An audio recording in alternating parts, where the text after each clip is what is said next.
Badan Nasional Penanggulangan Bencana atau BNPB kembali merilis data terbaru perkembangan kasus COVID-19 di Indonesia, termasuk untuk wilayah Sulawesi Selatan. Di wilayah Sulawesi Selatan setidaknya ada 8 daerah yang masuk dalam zona oranye. 15 daerah masuk zona kuning atau resiko rendah, sementara 1 daerah masuk zona hijau atau tidak ada kasus. Berdasarkan sebaran tersebut, pakar epidemiologi FKM Unhas menganggap sebaran virus corona di Sulsel masih bisa terkendali. Bagaimana informasi selengkapnya?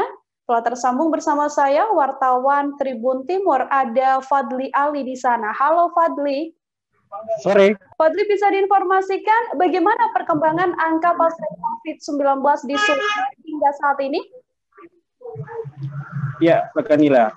Terkait perkembangan angka COVID-19 di Sulawesi Selatan, mungkin kita jabarkan dua hal, di mana untuk data per pekan sendiri mengalami kenaikan. Bila berdasarkan pekan pertama, itu tanggal 31 Mei sampai tanggal 6 Juni, ini penambahannya sekitar 170-an kasus.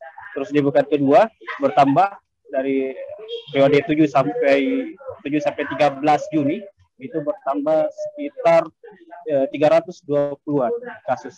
Dan pada pekan ketiga ini kembali bertambah di angka 337. Ini terus bertambah bila berdasarkan data per pekan. Kalau diambil head to head mungkin di 20 Juni dan 20 Mei ini terjadi lonjakan yang sangat signifikan. Ini hampir 2 kali lipat. Bila tanggal 20 Mei kemarin itu angkanya sekitar 300-an.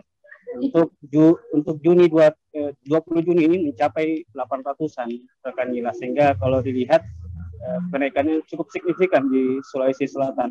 Bila dikalkulasi lagi data real untuk daerah atau kabupaten kota yang angkanya mendominasi angka COVID ini di Kota Makassar, hampir sekitar 50-an% dari angka secara keseluruhan dari angka COVID di Sulsel.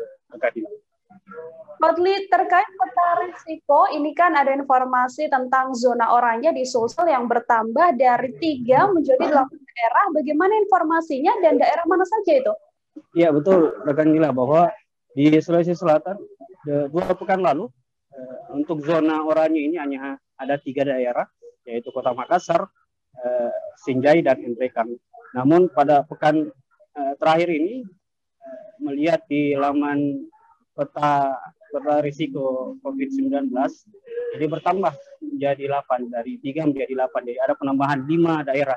5 daerah itu selain yang 3 saya sebutkan tadi, ada Luwu Utara, terus ada di Goa, ada di Bantaeng, ada di Bulukumba, ada di Palopo, dan terakhir di Selayar. Jadi jumlah zona oranye di Sulsel ini jadi 8 daerah, Kanila. Terkait hal ini, kemudian langkah yang dilakukan oleh Pemprov Sulsel sendiri merespon peningkatan seperti apa, Pak? Iya, Kanila, bahwa tidak ada hal khusus yang dilakukan oleh Pemprov Sulsel, namun sesuai arahan dari Kemendagri bahwasanya bagaimana PPKM Mikro yang juga dilakukan di Sulsel ini terus dilakukan, dan itu beberapa hal terkait pemanjangan PPM Mikro kemarin ini sudah dilakukan beberapa daerah, salah satunya di Kota Makassar yang menjadi epicentrum untuk COVID-19 di Sulawesi Selatan. Baik, saudara, tadi wartawan kami juga telah melakukan wawancara di Sulsel, Andi Sudirman Sulaiman. Berikut liputannya untuk Anda. Teraman di Indonesia dari pandemi COVID, zona hijau dari baru ada informasinya. Alhamdulillah. Gimana? Mungkin ada.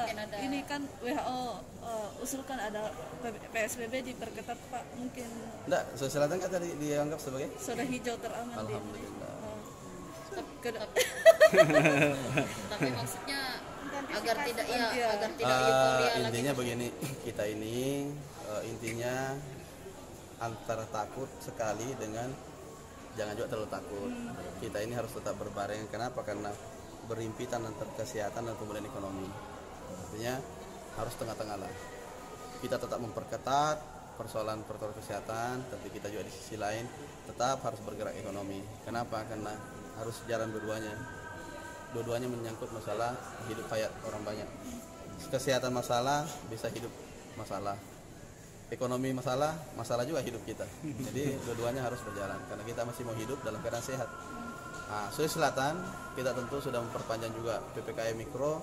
Setiap ada instruksi dari pusat kita tetap lakukan. Jadi itu sebagai ini paling penting dan semua bahwa bagaimana semua masyarakat harus memperbaiki dan menjaga kondisi imun dan memperbaiki juga doanya lah. Ya, banyak-banyak berdoa. Terima kasih sudah nonton. Jangan lupa like, subscribe, dan share ya.